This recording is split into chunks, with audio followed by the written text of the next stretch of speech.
Well, today we're joined by Nate Hilt with Burg Homes out of Fond du Lac, Wisconsin. Nate, thanks for being here today with us. Thanks for having me. I appreciate you making the journey from Fond du Lac up here to Appleton. Not too bad for me since I'm from Appleton. That works out well.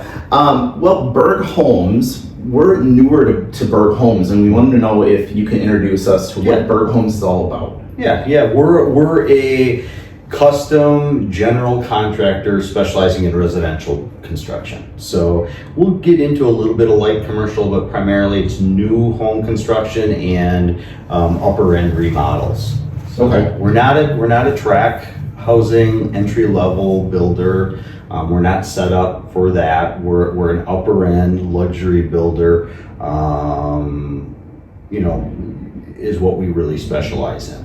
Okay. Is there a certain price point that you try to hit, or? Yeah, we work really hard with, we do a lot of self-performed labor, meaning that our carpenters are employees of ours, which is a big difference versus a lot of contractors where they do a lot of subcontracting with everything. So our framing crews, our finish crews are all under our umbrella.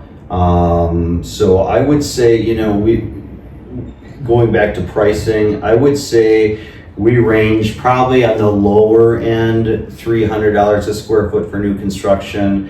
We've got one right now that they've got, and we'll go through this as we're talking a little bit. We like to break out levels on pricing because I think the mold is kind of broken in how a lot of builders do it. You just go price per square foot, and we want the customer to have and get what they want. So that could be a level 1 or it could be a level 5 is how we have those conversations. So I would say a level 1 to 2 build would be in the $300 a square foot range for us. Okay. Finished, completed, no landscaping. And then we can range all the way up to, we've got one right now that's in close to $700 a square foot. Wow. So and it's over 10,000 square feet, so it's a big monster. My math isn't mathing right now. It's going to be a $6 to $8 million house. Is that around here? It's south. It's Okay. south a little bit. The beauty and the other thing I think that's important for your listeners to know as they get to know us is Fond du Lac. Everybody's like, well, Fond du Lac, that's not real convenient. Well, it is for us. Actually, geographically, it's almost the perfect location for a builder to be because we travel about 90 minutes from our office in Fond du Lac, which gets us to reach up into Door County, down to Milwaukee, over to Madison, up to Wapaka. We have a pretty big sandbox. So it's like the most populous It in the is. whole state. Yep, and we do a lot of lake homes and a lot of lake remodels. So, we specialize in that, Okay. working with, zoning and the counties and all that, which there are a lot more restrictions. So we're well versed in that world too. But yeah, from a, hey, will they go to Appleton? Will they do absolutely. That for us is very convenient. Okay. And we want to grow our brand here. We've got a couple really nice projects that we're just finishing up here. And we've, Oshkosh continues to grow. We've talked about that a little bit. It's a target area for us to get more involved in as that community continues to grow. So our footprint and our sandbox is fairly large. Okay. So I understand a little bit more about Burg and their method, but why don't you let me know a little bit more about you and your journey? How did you get to where you are today with Burg? My journey, like a lot of people, wasn't linear. It was pretty jagged. Yeah. You know what I mean? And my dad was a builder growing up, so I grew up in it. I don't like getting cold and I don't like heights. So working with him, I knew I wanted to be in construction, but I didn't want to do those things. So I actually went to architecture school. So my background is architectural engineering, and I did that for almost 20 years of my career. And then my wife was in healthcare and had some openings, and we relocated several different times. And I was offered a job for many years. I turned it down with Pella Windows because I was in the design sector and they wanted me to come on board. And Pella, Wisconsin offered me a good opportunity, and I was with those guys for about 8 to 9 years, and then my wife had an opportunity out in Seattle. We went out to Seattle for about 2 years, and then I worked with the Seattle branch and helped those guys in the business development phase build their brand out in the Pacific Northwest. And then my friends at Burg, who I've known and were our top customer with my team back here in Wisconsin, needed some help on the business development front on the front side, and we got together, and that's how we came back. Yeah. Wow. Yeah. Cool. So what a change of pace coming from, you know, the Midwest going to Seattle. What's, if you had one takeaway? I mean, what's the It's biggest? expensive. Yeah. So that's a takeaway. Coming from the West to the Midwest is really an easy move. Okay. Going from the Midwest out West is a whole lot more difficult, meaning you make a lot more. That Sure. looks really sexy, Yep. but you spend a lot more. So the real estate out there and the property taxes are about triple Okay. Wow. here. So we thought we were in a really healthy position going out there, and we ended up with a really nice house, but it cost us a lot of money out there. Sure. So, but when we came back, it was really amazing. You're like, You we're know, rich. exactly. But I mean, property taxes too out there. I mean, you know, these states are going to get you somewhere or the other to spend money. So they don't have a state income tax, but everything else they tax you through the roof. Sure. I mean, you know, almost $1,000 for your vehicle registration. Oh my gosh. Yeah, I mean, property taxes are triple. You know, real estate is triple. I mean, and so it's kind of a wash. So I would say it was a great experience. Probably one of the most beautiful areas that, you know, you could ever be in the Sound. And we were just north in the Edmonds area, just north of the city. My wife worked downtown, so it was a great experience for us. But when you go from a culture of the Midwest to out there, it's not as warm and inviting. Sure. We didn't struggle with it. We're pretty outgoing folks, so we didn't see it. But you could see how people, the Seattle shutout or whatever they call it out there, because they have their area and they tend to don't want anybody else to come out there. Okay. So it was, the culture was a little bit different. We loved it out there, but the opportunity over here, we're happy to be back. Yeah. Not necessarily happy about winters, but Yeah. Shoveling snow. Yeah. the winters out there are pretty easy. Yeah. You know, you're kind of protected between the mountain ranges, and you're lucky to maybe get in the high 30s, low 40s in the I was dead gonna of say the winter. water temperatures are warmer, doesn't It does, and I mean, there's areas when you get into, you know, the mountains where, I mean, obviously the ski resorts are, and that's a different machine. Yeah. But Right. where we were, it was really nice. It was an easy winter. It was not an awesome spring here when we came back, so that was a little disappointing. Yeah. So. Yeah. But I would say that was the biggest thing out there was, I think that a little bit of culture, but the cost of things. Okay. I mean, gas alone is over $5 a gallon forever out there. I mean, everything is expensive. So while you were out there, did you see any homes being built? Like have Yeah. taken some of that? So are there things that people put in homes out there that we don't, or stuff that we put in homes that they don't? Yeah, I think the biggest thing that I learned out there is because the lack of or minimized bugs out there, nobody orders screens.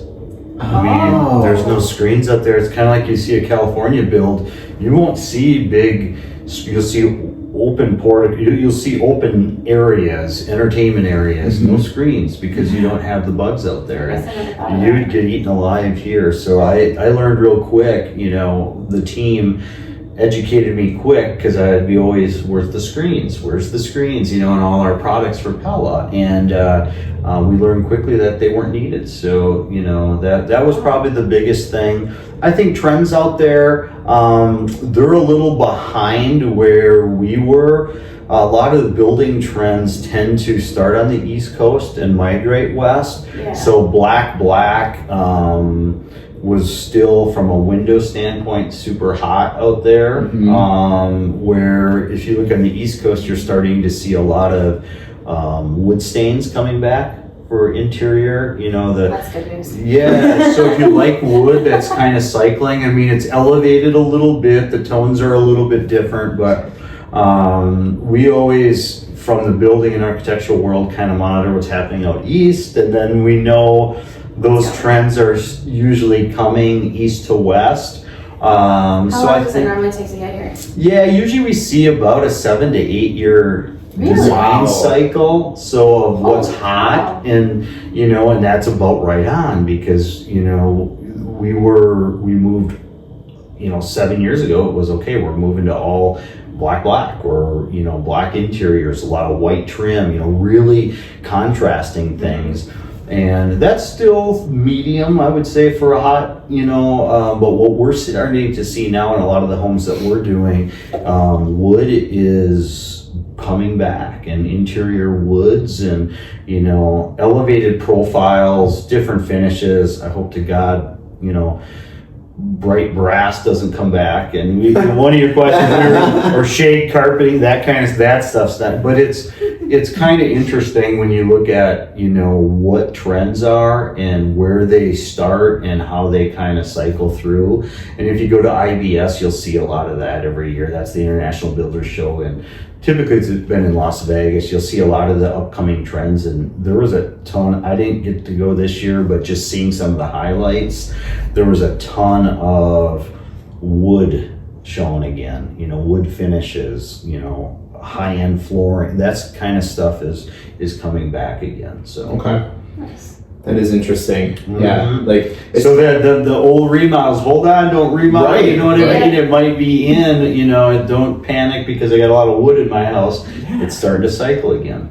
all right. So all that wood paneling from the 70s. I don't know all about the back. paneling, but yeah. So I think a lot of these, and you guys probably hear it a lot, is, hey, my home is dated. Well, I mean, certain parts might be actually coming really Sweet in right fusion now. and- Correct. Yeah. And it might just be putting hardware on, or it might be just to give it a freshening up, or some flooring, or some paint and stuff like that. But the cycle we're seeing is a lot more wood trends, and different tones for sure. But Yeah. Do you think the honey oak will ever come back? God, I hope not. Golden oak, or we're not.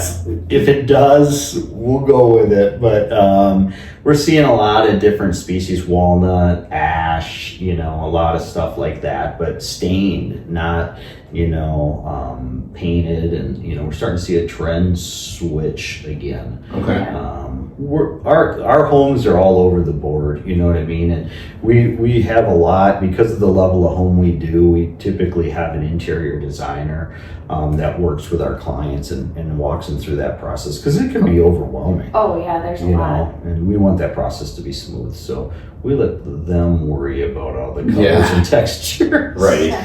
We'll focus on the home. Let the pro is Do their stay in our lane. Yep. Yep. So what is the most ridiculous feature that you've ever seen a client put in a home? I struggled when you guys sent that over to me, and I actually got some really good answers from the team at Burg. And one of the craziest, there are two, and believe it or not, they're at the same home. And it was in the Elkhart Lake region area. They had a zip line, Oh, cool. Oh. and then they had this indoor, like, ginormous stainless steel slide to go from the second floor down. You'd shoot down into the kitchen area. There's actually So- a house near my house that has a slide to go in. There the was one basement. we looked at out in the Sherwood area at one time that had a slide for I could see it for young kids. This was an adult. Do they need friends? Because Right? I mean, it could be good, it could be dangerous, depending on what kind of. what you're into, yeah. But the one had from the house down to the water, a zip line, which was actually, I think their family's pretty active outside. So I think that was probably one of the craziest things. So I've got one right now where the customer, hopefully we're going to build this home for them. They're looking at a detached indoor roller rink. That was another one that I haven't experienced, which I thought would be pretty cool. So they're looking at something like that. So we do get exposed to some things like that, and we'll figure out how to make it happen. So, that's really interesting. So I know like you guys are building based off of what your clients want. Basically, they're telling you what they want, and if it's possible, yep, you're going to try to do it. Yeah.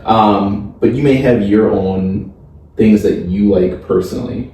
Mm-hmm. So if you had unlimited money, and you're building your home in this area, what's the one thing that you're adding to your home that makes your home a little different? Yep. Makes it pop, makes your friends talk about it.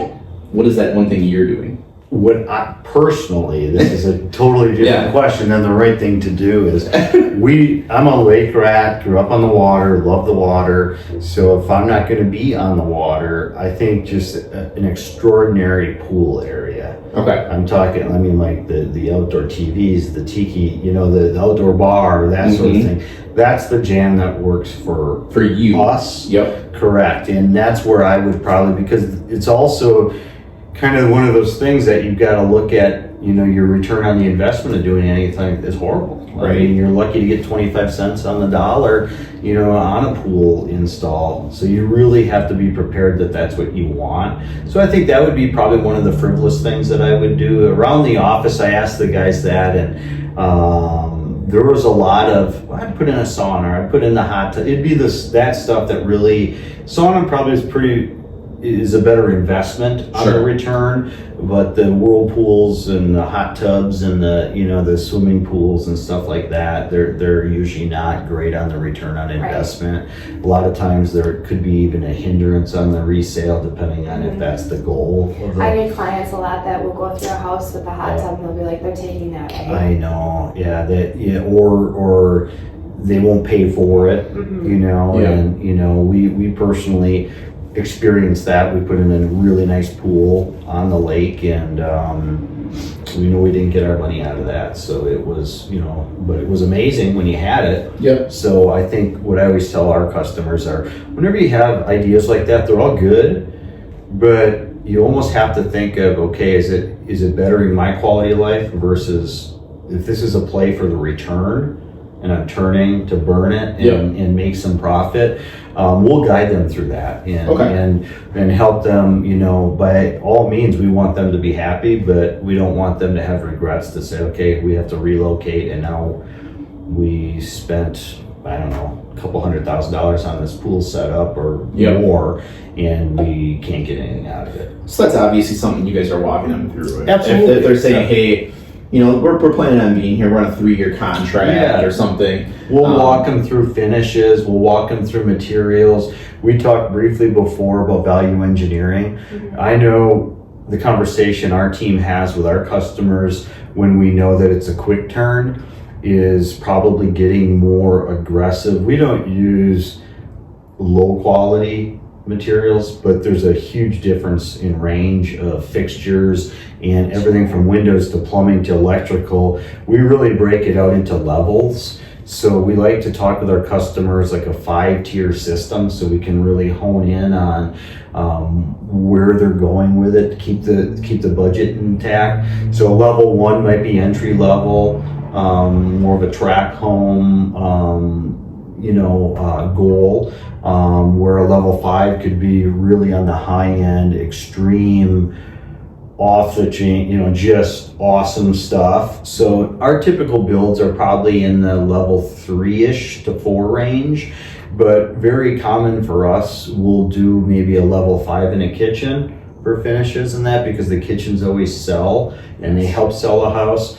So we'll walk a customer through that if we know that it's a 3-year plan and they want to get the most they can out of it.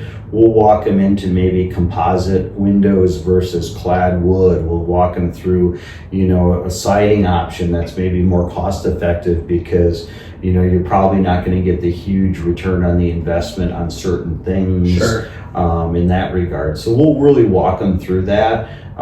Be more cost effective, value engineer things so that they can get the most they can out of it quickly, versus, hey, this is my forever home. Those could be some different conversations that we have, and let's get a little level 5 on these areas, or let's go to, you know, really upper end, you know, Pella or Marvin windows. Exactly. Let's, you know, it's okay to get frivolous in the closet, you know, your master closet. Let's play a little bit differently, where when we're turning and burning it is what we would say is we would help them select things that would really maximize the return on that investment, if that makes sense. The shiny penny. Yeah, exactly. We always call it lipstick. The lipstick sells, but the investment in it, you have to be very particular on what you're doing and working with, because you don't want to put the money in the wrong areas if you're looking to return and make the maximum profit. Okay. So what would you say is something that people think says luxury, but you think it's just a good choice? Yeah, we had that. I would say, again, I would link the pool into it, because a lot of people will put that into their homes and look at it, hey, I've got a pool, it's an in-ground pool, it's a luxury home right away. Well, it's actually could be a hindrance for for buyers. Yep. So the team, I asked them on this too, because it's kind of a personal thing, because to me it's not a waste to do those things, because we would use it, we love it, but for it's kind of a loaded question a little bit, because if you enjoy it and you're happy, that's awesome. Go for it. If we're having the conversation on maximizing return, because, you know, I want a luxury build, but I'm going to flip it in X amount of time, we would probably steer them away from those sorts of things. Indoor, huge soaking tubs, people never use them. Yeah. You know, they look cool. They look awesome. And, you know, and we talk to owners and that, you know, we used them once or twice. Probably shortly after they moved in. Exactly. You know, so stuff like that, I think, are, you know, things that that you won't get the return on, that maybe they elevate. I think landscaping, curb appeal is huge. I think on the opposite side of what's important, if that makes sense, is those sorts of things. The quality of the kitchen is extremely important. The primary suite also is, you know, important. We look at too, we have a lot of zero entry designs now, so it doesn't pigeonhole you, and people have, you know, we do a lot of that. We try to recommend it with our builders, even if you don't need it, you know. Now, somebody might, or you might, you just don't. So we really try to suggest that, think for the future, especially not just, you know, from, it could even be a short-term investment on the return. It's going to open you up greatly with your pool of, you know, your customers wanting to sell. Building a home, I want to, you know, we're going to be here 3 or 4 years, and we're going to upgrade to the next one. So we might start at level 2, maybe we're level 3, level 4 in our builds, so that we can get to my forever home. A lot of times then we'll walk them through, you know, that process and maybe pulling some of those things back. But I think pools are probably the most polarizing things, You especially here. well, and you can use it for 2 weeks. And to be honest with you, here it's actually even better than the Seattle market, because it doesn't get real warm out there. It doesn't get real cold in the summer, but you're lucky to be in the low 70s, and there's like 2 months of pretty good summer, and the rest here you've got a little bit more range to play if Mother Nature cooperates finally and gets back to normal. But I think that's the most polarizing thing that we see are pools, and then people struggling to think that they can get the money back out of them. So we really spend a lot of time with that. Now, outdoor kitchens and things like that's a different conversation. And I think that can sometimes lead to positive, you know, dividends in the investment, but pools can be, and I'm sure the pool people are like, oh my God, don't talk. Shut up. I love them, and I would, you know, we wanted to put one in, but our impervious surfaces were a little out of whack. So that's the other thing that comes into play with, you know, a lot of the water management restrictions now. So that's the other thing that we try to guide our folks with. And a recommendation is getting in with the right builder that knows what's going on, because, you know, you can check even before you buy the property. Let's walk it together. Let's look at it. I think that, you know, understanding the property and the design, so there's that synergy there, then they'll get the right outcome. Otherwise, hey, I just bought a lot, a good deal on a lot. Well, you want to put this, and this on it, that might not allow you to do anything. You know, you got to have a grass driveway. Because because everything else wants to be so it's really important to go through the right process with the right folks. Most of the quality designers in the area really are well versed on those restrictions, and one of the first things we ask for our customers when we get into the design phase is, do you have a certified survey map? How does your stuff fit on there? What's your setbacks? What's your impervious surfaces? All these things, do you have swales that we can't get into because we have the drainage plans? All those sorts of things need to come together, otherwise it's not going to work. And I suppose a lot of people out looking for land just find a piece of land that they like. Found 2 acres, I love it. Bought it, and then you're like, we can't build on it. Well, or I can't build what we want. That's probably the biggest thing. We typically can come up with a solution. But we might have to go taller versus wider in the footprint. You know what I mean? That's where the thinking outside the box sometimes comes in. Do you use, pavers that allow water to go through? Do we do some more gravel? There's things that you can navigate. But I think it's best if I'm building new and I don't have a clue of what I'm doing, don't be scared to connect with us or a quality builder that can walk you through the process. Because we would connect them with a good, realtor like yourselves. Here's what they're looking for. Here's the size of footprint of home. Here's what we're thinking for impervious surfaces. Multiply that out with where they want to be, and then we should be able to get a size of property that will fit the compound that they Otherwise, what happens, like this one, if they can't do their outbuilding, it throws the whole design out of whack that we're working on. So, all that stuff comes into play. Pools now, all that stuff. So, well, and even if people are looking for a ranch home because they're literally don't want steps or whatever, and you can't do that, you have to go 2-story, then that screws up everything. It does, and then we get into one of those luxury things that I think is good that, is elevators. Elevators are hot. And I want to talk about elevators. Elevators are a hot thing for us, to not be scared to do multi-level so that our footprint works the way it needs to, but still allows the ability to go multi-floor without having to have, the old the chairlifts and all those. Yeah. And there's some pretty high-end stuff, and it can be integrated, especially with us doing new builds or even a remodel where you can't really tell where it is. Okay. Dumb waiters, that's another great option to have if we've got to have lifts from, to go, if to put the main level up and the garage underneath. Every site's a little bit different. So connecting with the right builder and designer and architect is critical. So I know years ago the elevator applications for residential were really bad and really expensive. Yeah. Now I'm friends with one person in the industry who's says that it has changed quite a bit. Yeah, there's one right down the road that we use a lot. I would say the types, and if you're only doing a 1 or a 2 floor, they're pretty economical. Okay. To be honest with you, it's multi-stop, and you can, just like anything, you could have a level 2 elevator, you could have a level 5. We start getting into all walnut custom finishes, marble floors, exactly. Yeah. So there's solutions that are cost effective, and there's a little bit more frivolous ones. So let's say I wanted a 3-person, very basic elevator for 2 floors. Let's say basement, main floor, and second floor. Yep.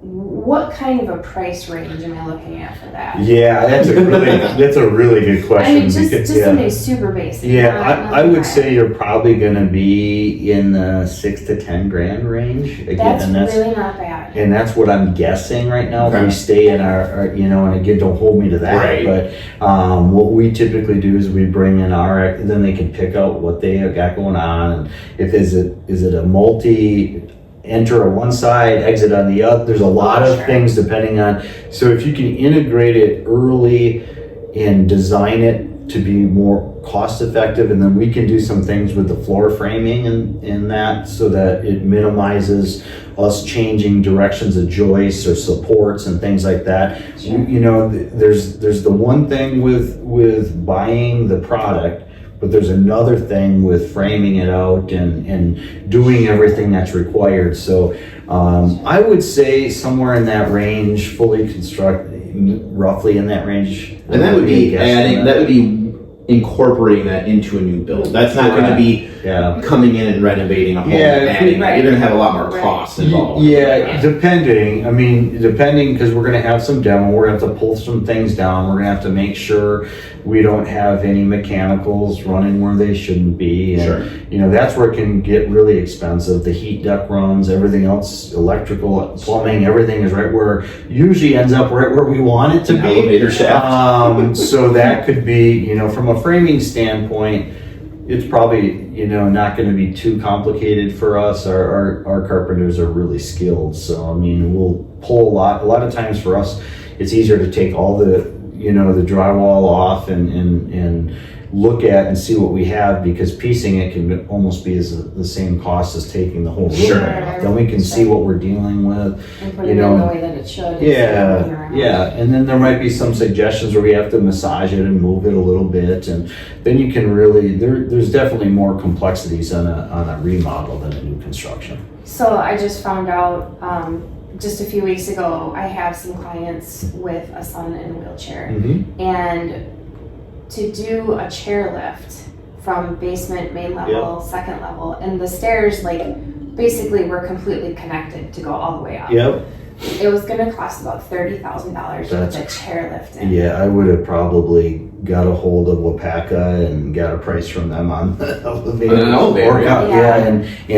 But I mean, you're going to have the cost of the product, and then you're going to have the cost to modify the structure. So could there be a similar cost when it's said and done? Maybe, possibly, but talk about a whole different experience using it too. So even if you put 30 grand into both of them, you're going to have a better end product. Me personally, I feel, especially because you're doing directs and you know, there's solutions around things, different solutions. Well, everybody's got a different, you know, what their expectation and their goal is. I'm just thinking, like, for me, if I were to move into a house that had an elevator, I'd be like, this is so cool. But if I moved into a house with a chairlift, I'd be like, how do we get rid of this? Because I don't need that. And it complicates the stair width for for everybody else. That's you know, ingress and egress and the use of the stairs. So, you know, I'm a huge fan of elevators. I think it's one of those things,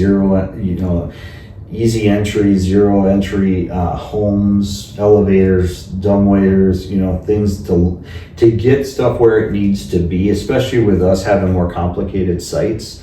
I think that's something that should be on the table. So I look at that as a luxury item that people think are luxury, but you know, it's really a good return on your investment also, because it really opens up your pool of customer. Right, it really does. I mean, because when we think about who's moving out of our 2-story, 3-story homes, you know, it's a lot of our elderly population. It is, and now that kind of opens up that whole... It allows them to stay there. That whole world. It does. And we saw that a lot over COVID, and now we're seeing it a little bit where people are really happy with their homes and they're putting money back into their homes, you know, and that's because they have those 2% interest rates. They don't want to leave. Yeah, exactly. Well, and the inventory isn't there. I mean, you guys know how that is. So that's where we come in and we try to provide a solution so that you guys can find them a property, and then you can. Don't be scared to build. That's the message that we need to get across. Some people are so scared of the process that they end up buying something. We had that conversation when we first met you know, do you buy something that isn't quite what you want and you're going to stick a lot of money into it where you could have built for actually less money? Exactly what you want. I would rather see somebody go down that path.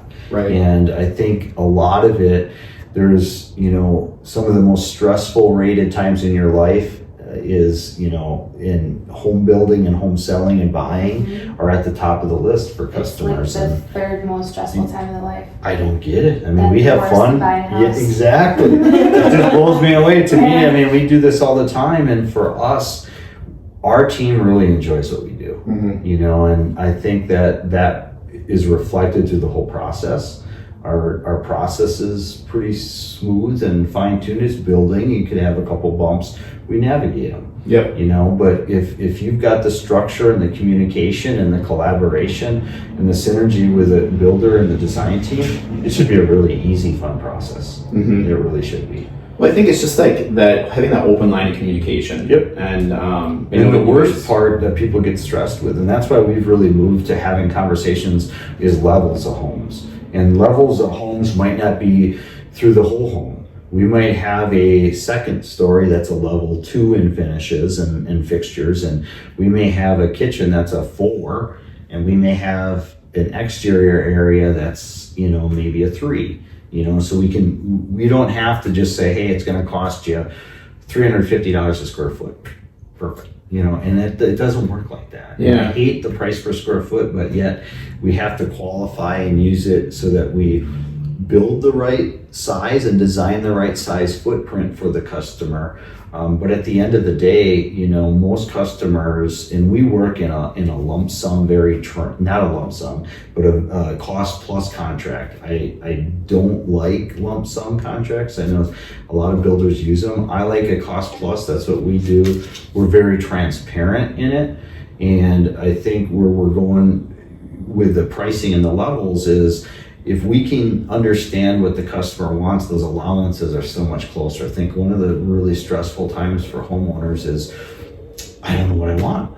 I'm not ready to pick it out yet. I got to do some, but then you have to get into contract, or if I'm borrowing money, how much is it going to cost? A good builder can navigate that conversation really easily by figuring out where their levels are, and we can put the right allowances in. So we use a cost plus. We're very transparent, so we get out multiple bids. We show them to our customer, give them some options. They pick it. If they want to go up, if they want to go down, that's totally up to them.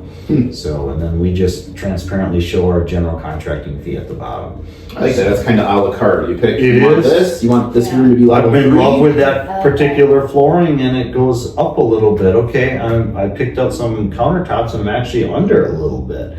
Then we're not just honed in on just a flat rate number, because there's too many unknowns. So usually what's going to happen are those allowances are either going to be really low.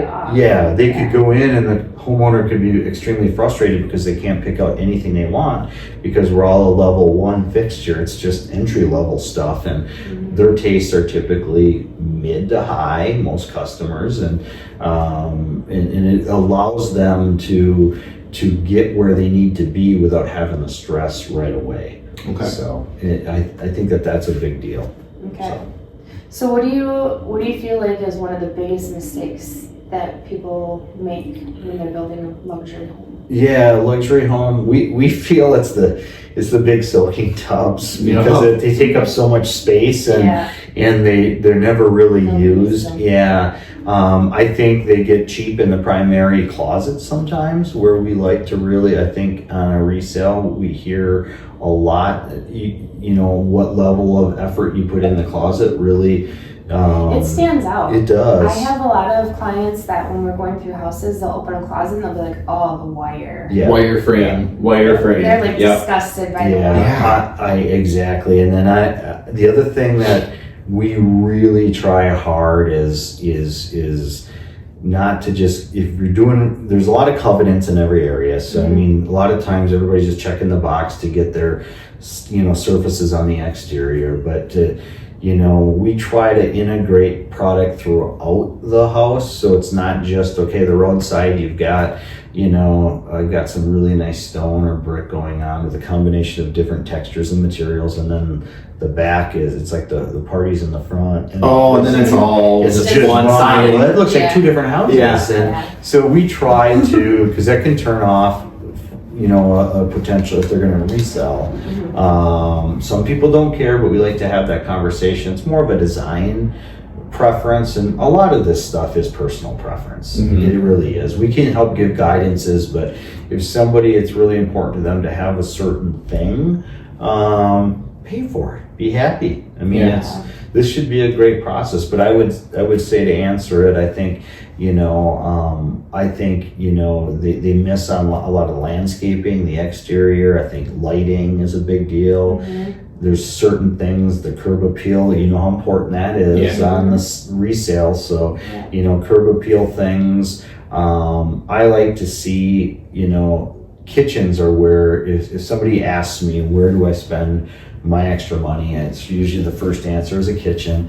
The team actually, when I talked to the team yesterday, they actually had a lot of feedback on how popular and important powder rooms are. Really? And that kind of caught me off guard a little bit, because I never, and how important it is, because that's the vibe that the guests always feel. So, Yeah. I think that's an area that maybe, to your question, that maybe somebody just looks past because it's not important, I'm not going to use it.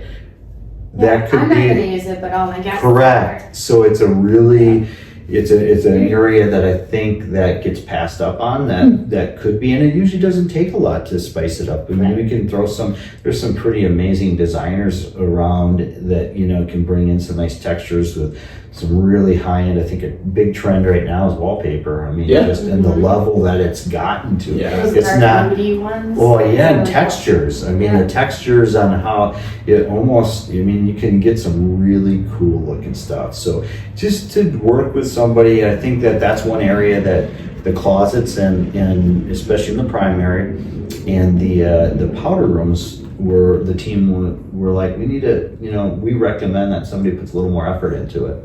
Huh. So That's very interesting. I could see I that. agree.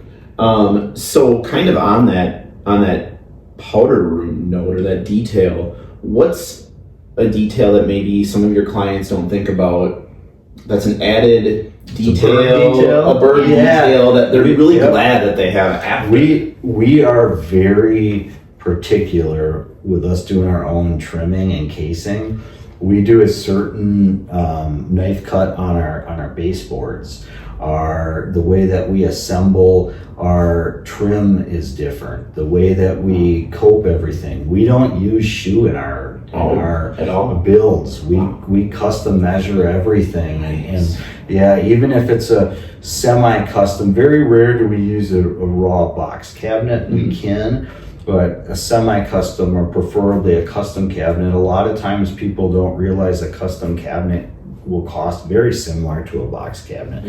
We measure everything. And it gets, everything gets done. It's perfect. Yeah, and then what we use for our studs behind all our cabinetry area, we use engineered wood, so LSL studs behind. It gives a lot straighter, more stable surface, so that, our finishes, if you frame it poorly, the finish is going to be more difficult. So with us framing and finishing and having that labor all under our roof, the framers are going to hear if the finish guys don't like what they're doing. So there's a lot of collaboration and expectation on how to frame it correctly and how the blocking goes in. But I think what sets us apart, you go into a Burg home, is the finish. Yeah. The finish is extraordinary. My dad was a finish carpenter, and first thing I do is I look at finished work in a structure, and I think that's what you would see. Larger baseboards, custom cut with certain knife profiles. It's a different level of home. So when you walk into a Burg home, it's a Burg home. Yeah, I would. I don't know if everybody else would. If they're not looking, but you can pick out the different distinct features. Yeah, absolutely. And the baseboard's a real giveaway. How the trim is put together, how everything's done. There's a lot of good builders that do a lot of coping and things like that. But what exactly is coping? Yeah, for the trim on like a baseboard, we don't just 45 it and have a gap in there and put it in. Yeah. They'll run one past it and then they'll back cut the other so it fits really tight to it. Okay. So what the huge advantage of doing it that way is the building, especially when it's new, it's going to have a high moisture content in it. So as that moisture kind of adapts and comes out, things are gonna shrink up a little bit.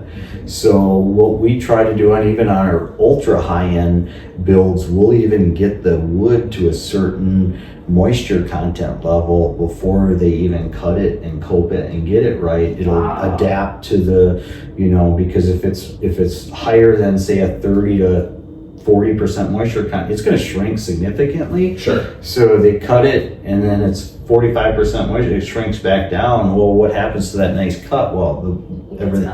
Yeah, and you'll see that in lower end doors and where the panels will be stained and it shrinks up. You'll go into a house and sometimes see a little spot, a little area that's a lighter color or something like that. It's because the moisture content was high, it dried out, and they shrunk. So that's an area. For that. Yeah, it's an area that a really picky builder is going to pay attention to. Most homeowners aren't going to pay a lot of attention to details like that until you point it out to them. Sure. But a finished carpenter, I always say if a finished carpenter gives a thumbs up when they go through a quality finished carpenter, then we've done a good job. I feel like it's stuff like that too, that when you walk into a home, you can just feel it. Yeah. You feel that it's higher end. You're not noticing exactly what it is that makes it feel that way, but that's the stuff that does it. I think the other thing that's critical that a lot of folks don't integrate is a quality interior designer too. Mm-hmm. Sure. We highly recommend our customers work with somebody because textures, and it doesn't mean that you have to be ultra high end. Again, it can be that levels. Mm-hmm. But when it's curated correctly, it can make a okay room be an extraordinary room. Sure. So we're really good at building, we're really good at collaborating. We like to integrate a really good designers because that's the end product, and they really take it to the next level. Do you have a few that you work with? Yeah, we do. We have several that we work with. Because my style is different from his style, and I would kind of want to interview the person that we do the same thing actually. Yep, with our architects too. Our architects and our designers, we're not a design build contractor. We're a general contractor. So what we do though is we offer design through our partners. So we would go through and really figure out the synergy and pair our customer with the right designer, and then the interior team also, because not everybody, somebody might be ultra contemporary. That's great. We've got a solution for that. Okay, you're very transitional, farmhouse transitional, or you're very modern, or you're very whatever. It's hard. Very few designers can do it all. Some can, but usually somebody's got there's a better fit for somebody. Yeah. So what we do is I usually ask our customers to start putting together a little bit of a mood board where you'd have some just copy paste stuff and put it in a document, and then you can see what you like. And then that's extremely helpful for the different teams to say, okay, I can see the style that they're going for, or things I don't like. Sometimes that's as helpful as knowing what you do like. So I think bringing somebody in at the end, because we can build this extraordinary home. We can tell it's a Burg home. I think a finished carpenter would be able to tell, but once it's decorated, it takes it to a whole nother level. Yeah. So it really does, and if it's done correctly, and at the end it flows through the whole. Yeah, exactly. It flows in the textures and colors and furniture and the placement, and all of that comes together, and usually that starts coming together before we do the construction documents. In a perfect world, our process would be we connect, we find a lot, you guys get them a good lot, it all works, we get the architectural team in place, they start developing the plan, we get our subs involved, we get our interior team, then the final construction documents get created. I think the big mistake is a lot of people go right to construction documents, final plans, before anybody had any feedback. Sure. It doesn't make any sense. No. So then you're changing things. It's way more cost effective. The value engineering can help. There could be something that the interior design team says, hey, look at this. How about this for a furniture layout? Well, it might require us to move a window or shrink a window or do all windows on a wall. Exactly. So I think you can see where we're going with it is before we stamp this final, let's really make sure that let's go through the process. Let's not get to the finish line right away. Let's really do our due diligence in the front end, because then when it comes to, okay, we're going to start pushing dirt, it's a pretty smooth process at that point. Sure. We've got it all dialed in.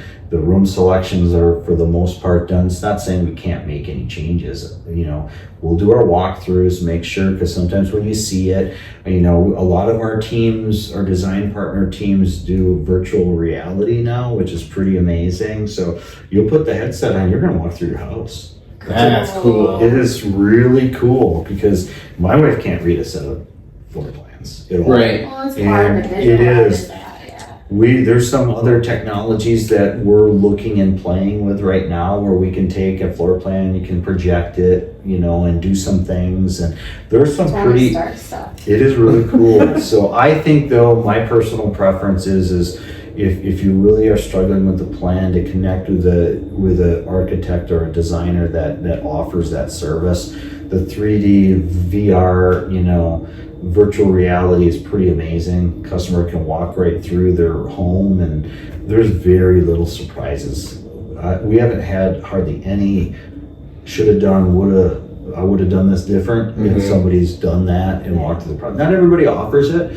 So that's again one of those things that we do in our discovery with our customers to figure out who to connect them with. If they really need that service, okay, here's the folks that do that. Sure. So on that, you mentioned you don't really have many people that come back to you and say like, I wish I would have, or wish I wouldn't have. Yep. In a perfect world, we'd have none, but it's right. Everyone, but people change their mind. It's human nature. Yep. What's the time that you've had to talk somebody out of something? Like they had a grand plan and maybe it would have put more money in your pocket. Yeah. I think a lot of times it could be, hey, I want to do more. Maybe it's a lot of times it's windows and doors. Okay. Because windows and doors are so important to get natural light in, but they also have to be integrated correctly from a privacy standpoint. So a lot of times they'll forget to put them in or put too many in, and then they forget to put maybe the pockets in so we can hide we forgot about our window coverings. So I think that's an important thing that we have with them, is probably to your point. Yeah. Shoulda, coulda, woulda. We should have talked with, we do a lot with automation and with our partners when it comes to window coverings are probably they can be one of the most expensive but most critical things to finishing a home. Sure. and us to construct it correctly. I think that's probably one of the things that gets costly if it's not talked about on the front side, because if we want to put pockets in there where we can hide all this stuff, you have this amazing room, we don't want to see necessarily the blinds or how they operate. So what does that look like? Well, a lot of times we'll do, pockets, in there so that they can return up in, and if that's not thought about in the early stages, once it's very hard to do it later. And can it be done? Yeah, but it gets to be really expensive. So I would think to talk them out of anything, big doors are hot right now, bifolds, multi-slides. I would never talk anybody out of that, but there's ways we can navigate it. A multi-slide door's a lot less money than a bifold accordion door. Do they work differently and both offer different pros and cons? Absolutely. Mm-hmm. So there's things like that, I think that, that we navigate through. But I don't think there's anything that jumps out. I think it's more, we really work hard to have these conversations early so that remodeling a new build is not ideal. You want to stay away from Yeah. tear outs, and Yeah. that's expensive. So, Yeah. so we really work hard to go through our checklists and make sure that we've at least had the conversation. And sometimes people are like, we don't care about that. But you might later. You might later. You don't care about it right now, but okay, I'm sitting in my room, I have zero privacy, I got this whole thing, I have glass. I wouldn't talk them out of the glass because it's an amazing view possibly, but how did we should have had a better conversation, and we probably did, and it was pushed off, but what's your solution for that? What's your solution for the blinds? Maybe it's simple draperies, or maybe, I think blinds and window coverings, and we're getting into a ton of automation with homes too now. So sometimes I don't need that. Well, they're like, well, it's pretty awesome to be out in Seattle and make sure my windows are, or my lights are coming on when I want them to, or I can have my house at a certain temperature when I get back, from vacation, or, so I think there's some things that people put off. I think it's the end stuff a lot of times because they're looking at, I can do that later. Yes. I think that's one of those things that we really try to work hard on, and bring our partners in early and give them options. And at the end of the day, somebody's got to decide, but a lot of times they put those things off. Oh, we'll deal with that later. That's a finished thing, and then at the end, they're gonna have to do something that looks almost like a aftermarket thing versus a custom build. You want it all to look seamless, and that's Exactly, really, and pockets for drapes, and getting the right low voltage run where it needs to, and that sort of thing is extremely important. And while the walls are opened up, that's the time we need to have those conversations early, not after it's all decorated and I can see my neighbor, I have no privacy, and right. What are we going to do? Well, the solutions are a lot more limited now, versus when we have the walls all open. And so that's probably one of the things that we hear from folks, that I wish I would have done that, or I wish we would have put a little bit more, at least, thought into this stuff. And honestly, that's a big thing when we take clients through homes too. They notice that, this was really Is it all Lutron? Is it all, We get that a lot. whatever. They really thought this out. This is great. Yep. I would have never thought to do that. Yeah, and I think like everything in our industry, it continues to evolve and change. And it's pretty cool when you can go into a house and just ask it to do something for you. That is pretty nice. As long Create as the it oven. works. Exactly. As long as Or the the other work thing, isn't down. I think the other thing that I hear of a lot is I wish I would have done, maybe it's a battery backup. We do a lot of interest in solar again,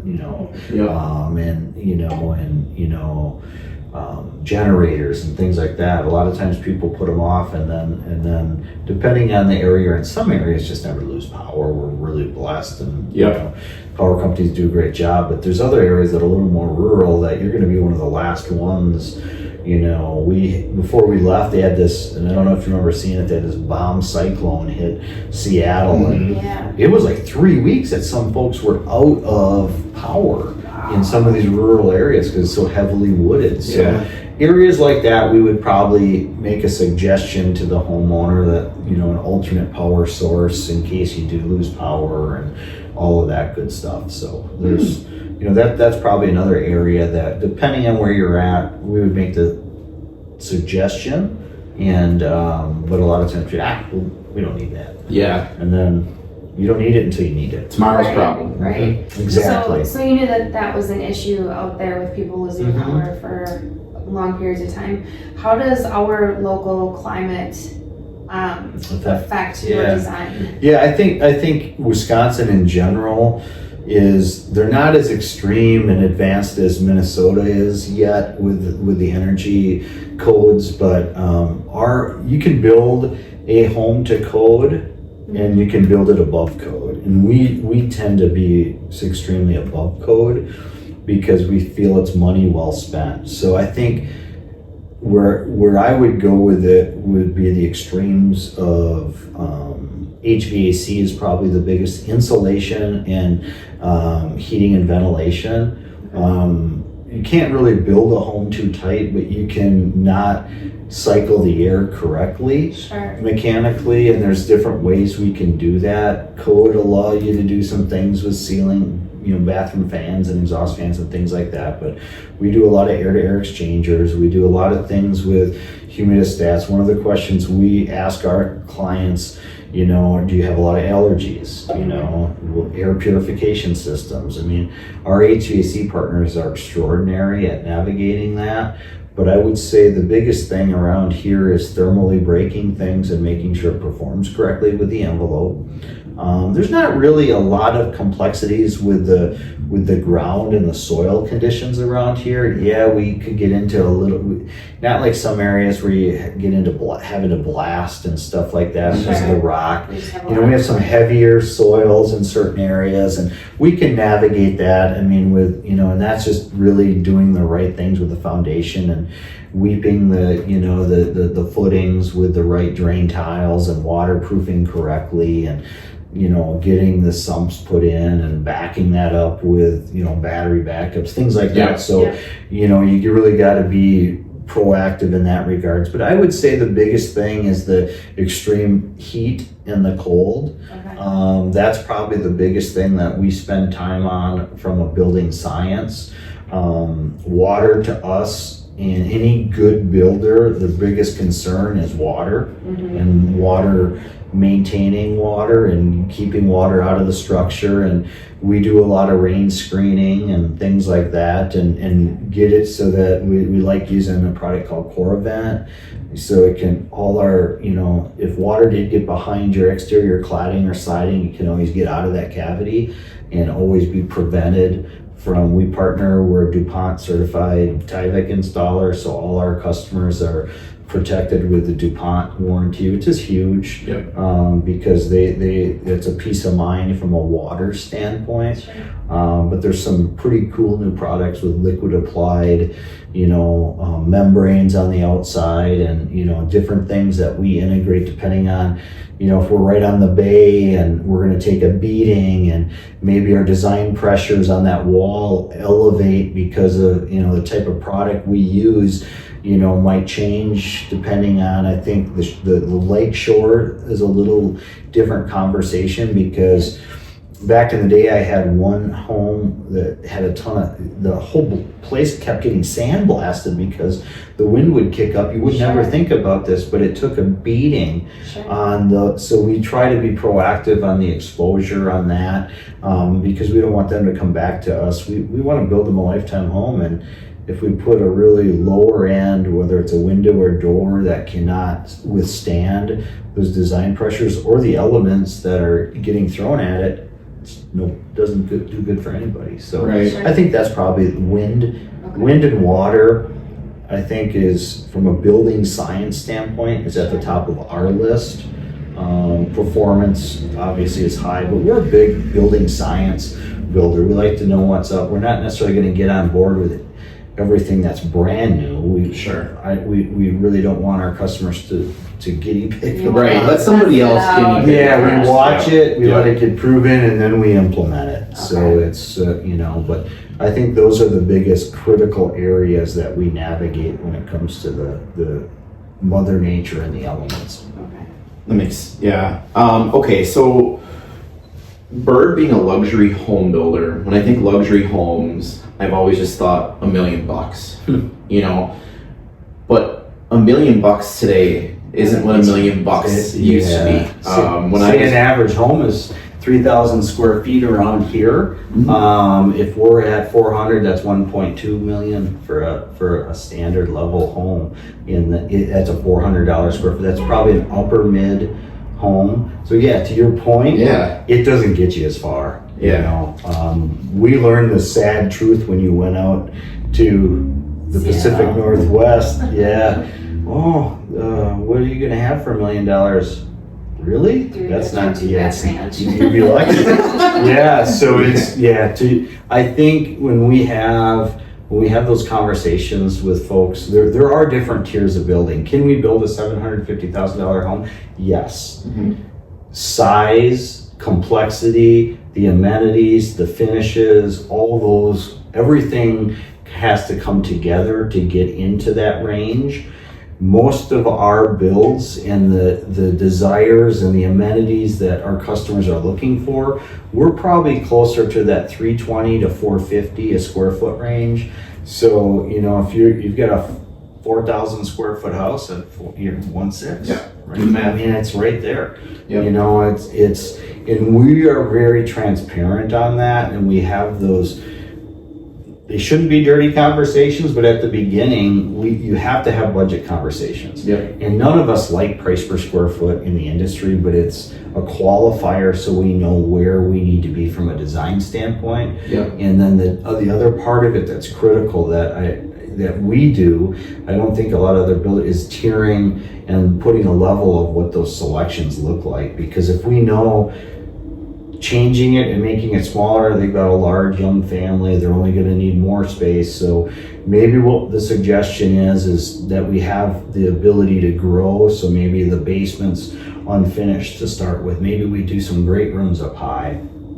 The bonus room is above garages. You know, we try to utilize additional space that, you know, doesn't necessarily drive that 300 to 400 a square foot range. Maybe those areas are, you know, 175 to 200 bucks a square foot for a bonus area. So maybe we try to leverage more of that. So there's strategies around that, but yeah, $1 million doesn't get you what it used to. Yeah, I mean, I love that you have that option where I can pick, you know, my kitchen, I'm going to have a level 5. Yeah. My kids are going to destroy their rooms anyways. So let's go level 2 on those. They're young. And then I'll call you back in 10 years and Yeah. let's maybe go 1 and, you know, just leave it OSB on the floor or whatever. But I do love that you have that option to customize to that level and really get the values out. So you're saying when you're seeing the values, you're really maximizing value in the kitchen. Yep. Bathroom, I'm assuming you're probably getting primary typically, and I think we suggest, talking to the team and you even hearing your feedback a little bit, is powder room. It's a small room, but yet it's a feel room. So, you know, as people come through, you know, you guys know better than me. They usually make their decisions really quickly once they walk into a home. They can tell, hey, you know, it's like the first 8 seconds. Yes, it's crazy. It took us, you know, 12 to 18 months to build it, maybe. Yeah. But I think those are areas that I think are money's well spent. People are still looking at, you know, Viking Sub-Zero, the upper end stuff that means a difference. You know, the level of, you know, stone, I don't think that's as big a deal.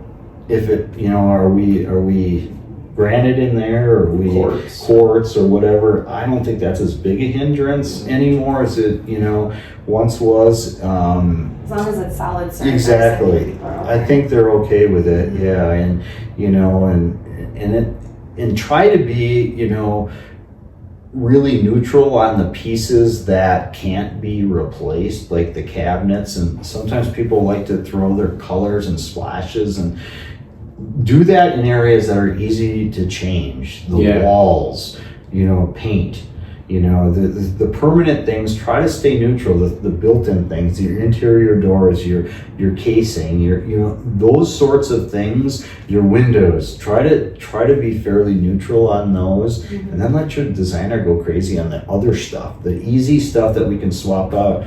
It could be, you know, the wallpaper, can be the paint colors. It can be, you know, those sorts of things. Have fun with the accessories. Right. But try to stay neutral, so 10 years from now that kitchen still looks. So keep the trends and the easy stuff to change, and the timeless stuff on the stuff that's permanently there. An amazing methodology as you're building, because then you're not having to paint expensive things or tear out the expensive things, the cabinetry, the stuff like that. So keep those components fairly neutral and have fun with some of the other stuff. I mean, to have paint thrown on, that's crazy. You know, that's easy.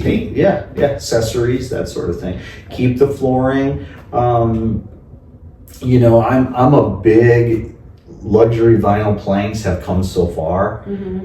With pets and stuff, we try to navigate, you know, I love real wood, I love engineered wood, but if somebody tells me I've got 2 huge dogs and they're really active and a bunch of small kids, let's look at this, because it's really going to take the beating, and you're not going to have to refinish as often, and you know, and so there's some things like that we really try to help steer our customers.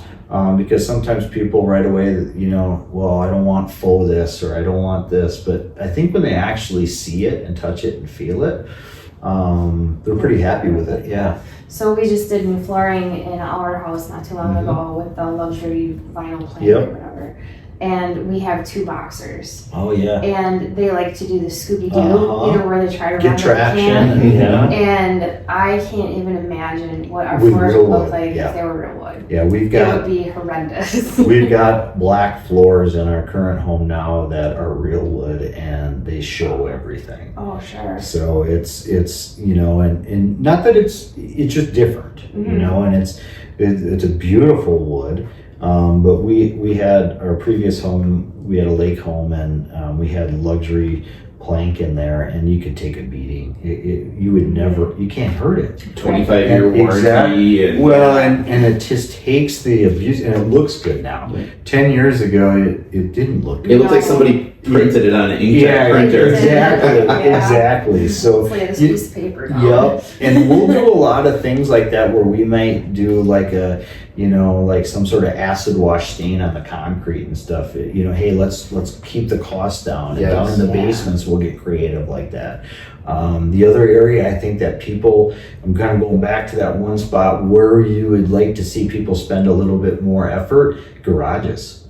People epoxy floor. That, not just that, but storage solutions, stairs going down, you know, the side entry with a service door that, you know, we don't do many homes with a key anymore. Everything's all electronic, and it just makes life easier. But a lot of times people, our customers, we'll do that later. Kind of light shades. It's, well, where do we put anything in the garage? I don't have any storage. We just went through one not too long ago that you walk up to the door to go into the house, and there's a stairwell right there to go up into the garage. It was awesome. Like how convenient is that? Yeah, I love, you know, one of the integrating a lower levels with.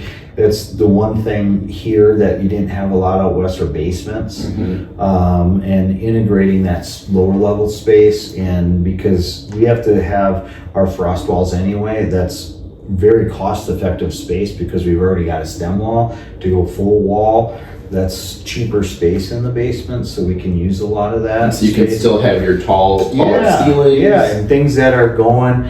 You know, another thing that, you know, that is frivolous, that I think actually you get a little bit better return on the luxury home market right now, which is really hot for us, is simulators, and not just golf simulators, but sports simulators. So kids and family are playing dodgeball, they're golfing. We do a lot of stuff, and then soundproof rooms, you know, how we do that with mineral wool and sound barriers and stuff like that. I think that's an area that if a customer said, hey, look, I'm into this, we're very active, you're actually going to get that out a little bit more than some other things. So that's a hot area. Sport courts outside for young families. But the indoor, especially with our long winters, is really thinking out those areas. And I think that's a good area too. Playing dodgeball in the middle of the winter or going golfing, that's pretty awesome. That's really awesome. Yeah, I mean, we go to a local bar quite often to do the golf simulators during the winter time. I think they're great. They're fun, and now the quality is improved and the cost has dropped. Oh yeah, so they've come a long way. Yes. So it's not as high ticket of an item, but we work with some pretty awesome subcontractors that get into all of that and do the cool guy stuff, we call it. The cool stuff. I love that. And it makes it fun, and home automations come so far. Evolved Habitat and Jamie up there is awesome. I mean, we got partners with Seat, you know, all these sorts of folks. There's different things that they do, and I think that's the area that I think people have a lot of oopsies on. But garages, I wanted to mention that. We had so many, well, we didn't do anything. We didn't think about the storage. Well, we didn't do this, or we didn't do that. And all once they got a clutter box and they're parking outside on this multi-million-dollar home. And the company doesn't allow that. Exactly. Let's think this through a little more, and let's get you what you need in there. Let's get your stairway so you don't have to go haul things through the home. This beautiful house down to the basement. Let's get access from the garage or exterior, preferably with straight shots to the basement. And I think, and it helps with mechanicals too. And serviceability. You don't have the subs happen to go through this beautiful white carpet. They put their booties on, and you're still hauling things in and out. So that's an area that I really try to make a point with our customers, is to put some effort into the basements and the garages. Okay. I feel like nothing makes a house stand apart more than a custom garage door too. You see a nice garage door that's different than all the neighbors' aluminum or steel garage doors. Or even you have a contemporary home, we're not going to put just a regular raised panel door on it. We're going to probably do a contemporary panel or maybe a translucent door or something to really spice it up. Have you seen those? I think they're magnetic panels that you can just put over the garage door. I have. They're like $5,000 to just get the panels. I'm like, how much is a garage door? I was gonna say I would call my garage door guy. Exactly, and put a new door in. I think. I haven't. So I always get scared of putting things over the top. Especially us being a builder. That you're gonna expose yourself to those callbacks, and we don't want that. And also, like, I'm thinking, winters in Wisconsin, is it going to get snow behind there and then just rust out my panel? Like, what's that going to do? I don't know. No, I have not. Maybe they're amazing, especially at that price. I don't think they're amazing, but if they were a low cost solution to upgrade the curb appeal, I think that would be pretty cool. I know. I actually looked into it because they did have some pretty cool designs for it, and then when I found out how much they were, I'm like, nah, it's okay. We're good. Are you seeing in luxury builds that some of these people are making their garage space multi-use? Like they're actually adding it as another usable space? Is that where they're doing some of these sports simulations, or is that still basement mostly? Or a lot of times we do a fair amount of basketball courts, and the height that's required for a lot of these is a lot greater than what's needed typically in a garage. So a lot of times we're doing maybe an outbuilding, or maybe there's a component off of that home where we do a lot of that. I don't see a lot of that. I see the garage, a 3-car now is really a 2-car plus all your storage and all your stuff. So we see a lot of 3 to 4-car garages. But we do a lot of outdoor sport courts, and we do a fair amount of indoor.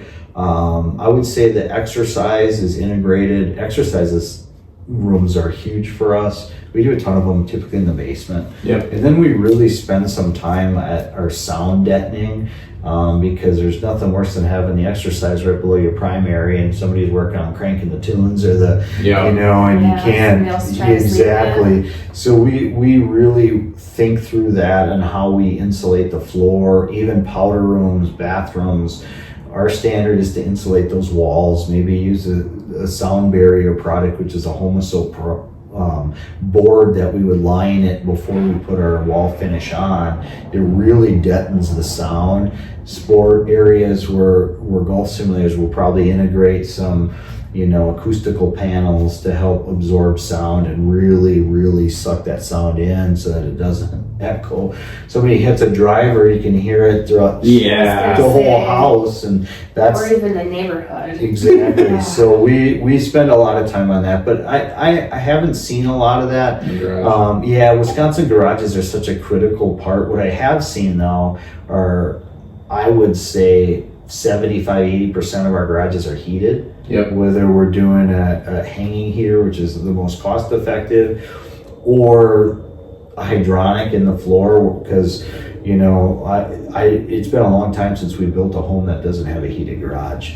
I mean, because you're talking you're spending X to put another, $6,000 on a garage heater or whatever it is, but then we've got to insulate it right away. I mean, we finish it and, whether we do plaster or just a drywall finish. I mean, the Valley has a ton of plaster on the inside, which is a more expensive finish on the walls, and that's one area that we can navigate with our customers for being value engineered if we just do a drywall finish versus a plaster. I mean, our standard is plaster.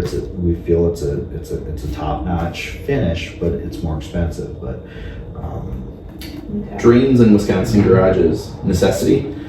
Yeah, I mean, especially now we're heating them too. I mean, it's melting. I don't want to spend $1 million in my home and have to squeegee my water. But there's some solutions that are coming out with that. I wish we just put one in a new home done in the Oshkosh area that I was looking at. There's this amazing trench drain, which it's got a pull out, a little, protectant on it so you can clean it out. It's really. They're just really expensive. Okay. So, because in the garage, then you got it for codes and traps and things because gases and oils. Oh, I suppose. Yeah. So they get to be a little bit more expensive, but I really like the trench drains in there where it gives you more ability instead of trying to slope everything to one or two holes, to have a trench in there where we can just slope it to and everything runs. Everything runs in there, and very easy to pop the grid off and clean it out and all that. But yeah, I would say with the messy cars and the salt, and I still have to wash mine out, after the winter because you have that grime that just falls off your vehicle. So I think, we like to integrate a lot of Jordan, one of our owners, he's integrating into his garage a wall mounted, which he showed me the other day, which was really cool, pressure washer. So you can actually with tied in with heated water, so you can with a recoil on it where you can just go back into the wall, but you could hose wash down. your car and You everything. could You could spray the salt off Like every your day in the car, winter. yeah. Let it go down your drain. Yeah, thinking about how people use it and versus having to go somewhere else. It's just the progression in the building industry is consistent, and it's usually pretty exciting. Cool. So That's really cool. I think it's interesting about all the codes and stuff about the drain and the oil and stuff going down there, but I'm gonna just, if I don't have the drain, I'm gonna just squeegee it out into my driveway anyways. or I can throw everything down my kitchen sink. Yeah, and there's no issue there. No, I get it, and again, you might not agree with some of these codes, but we have to follow. Yeah, they're there, and we like to think of ourselves as green builders too, and protecting the environment, but yet building a home, there's a balance. Right. There's a balance. Yeah. You can go extreme, and you can and our job sites are at a different level for cleanliness. Tim and his team out in the field, it's crazy on how amazing. I mean, it doesn't even look like construction's going on half the time. Sometimes you go, it looks like a bomb went off to some of these job sites. Yes. I've been on them before, and not a Burg site. You're gonna see even on a new build, it's broomed, it's vacked, it's pretty crazy on how they keep everything indoors and outdoors clean. So I think it shows. You walk through an ongoing build on a Burg home. It's a different sight walk. I think it sets the tone of the expectation of what the whole process is going to be. Sure. And I find, like, in my old career, I used to do a lot of site inspections for buildings as they're progressing. Yep. And you always found that the sites that had the most organized sites always had the best finished projects. Yeah. We go to some. It's pride. It's from. Care. It's from the person that might be entry level doing the grunt work in the field to the last person doing the finished carpentry. They're very prideful on their stuff. So, and there's a lot of responsibility when you're going to be on that crew. And to your point, I think it sets the tone for the whole build. If it looks like a mess and a dumpster fire there, it's probably not going to have the end product that the customer is expecting.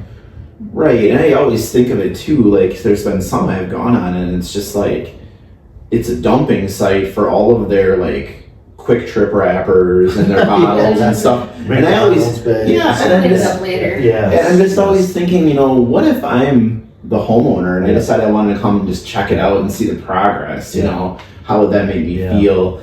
So it is kind of nice. I always have found that those ones that are really well organized always end up being nice. Yeah. Seems like. We do a lot of integration too. We use a program called Builder Trend. So we integrate with our customers. A lot of times we collaborate probably more than they want. So Sure. we have to turn off some things. Yep. But we utilize that, and I think part of the reason that we really like to keep it at any time, we want to be able to have somebody stop in, take a picture at any time, and Yep. show our customer. So there could be a project manager weekly, they're doing their site walkthroughs, updates, they're taking pictures at any time. They could be stopping at any one of those jobs. So we need to make sure that they look good for our customers and the subcontractors. I mean, we don't want them tripping over stuff and having to move a bunch of garbage just so they can run their piping or the electrical or HVAC. It doesn't work well. Right. So it's, I know a lot of our subcontractors appreciate our mentality with that, and it makes their job more I'm sure efficient. I'm They like working going- on a bunch of crap. Yep, exactly. Yeah. It shows. So we're actually running out of time Yep, here. yeah, it's our rapid fire. Yeah, Oh. I want to be cognizant of your time, so Yep. we appreciate you being here, so we don't want to waste too much of your time today. For sure, my pleasure. So quick fire questions for Okay, you, and these all right. are your opinion. Okay, my opinion, not Burg, mine. Not just Right. your Okay, opinion. Just okay, yours. just me. Yeah, All right. just me. Tile or hardwood? I would go LVP. Okay, Okay. perfect. Steam shower or soaking tub? Steam shower. I knew you were gonna say that. Modern farmhouse or sleek contemporary? I'm a transitional guy, so I would say if I had to pick one of those two for my personal style, probably a little more modern farm, I guess. I Okay. tend to go that way a little bit more than, but I like them both. Okay. What's one design trend that you hope never comes back? Shade carpet. Okay. Okay. Bright brass. I like satin. I don't like the polished Yep. bright brass. Got So it. that's one of the things I'm hoping doesn't come back with wood. So, what would be your favorite room to design and why? I thought I almost think the garage, because I think it's such an efficient spot that gets forgotten about. Kitchen, outdoor kitchen. I'd probably still go with garage because I think it makes life easier when everything's organized. And anybody that knows me, I'm like an organizational freak. So I think the garage, I think there's the cool stuff to be able to hose your car off and vac it out and have all these things over. I think that would be a fun spot. That or the primary. I mean, that's where you live. Yeah, So yeah. really, I feel like the garage would be a cool one, just Mhm. because, like, obviously the kitchen's cool, but I think all the stuff that we have seen for the kitchen, yep, we've seen. yeah. And there's so much new Yeah. stuff happening in the garage. There's a that ton we're of just finding stuff. out about. And I Yeah. think too that people forget about it's something we use every day. You know, Mhm. you're in and out of there all the time. It makes life easier. Yeah. So I think I would go there. It's probably a weird answer, but I like I it. think I would go there. I like it. I'm with you. Well, Nate, if anybody wants to get in contact with you, what's the best phone number for you and a good email address? Yeah, my phone number direct is 920-957-0411. BurgHomes.llc. Don't forget the LLC. Burg, B-U-R-G, Homes, LLC.com, our website. And then my direct email is nate@burghomesllc.com. Perfect. Perfect. Awesome. Thank you so much for your time, Nate. Yeah, you're welcome. Thank you guys.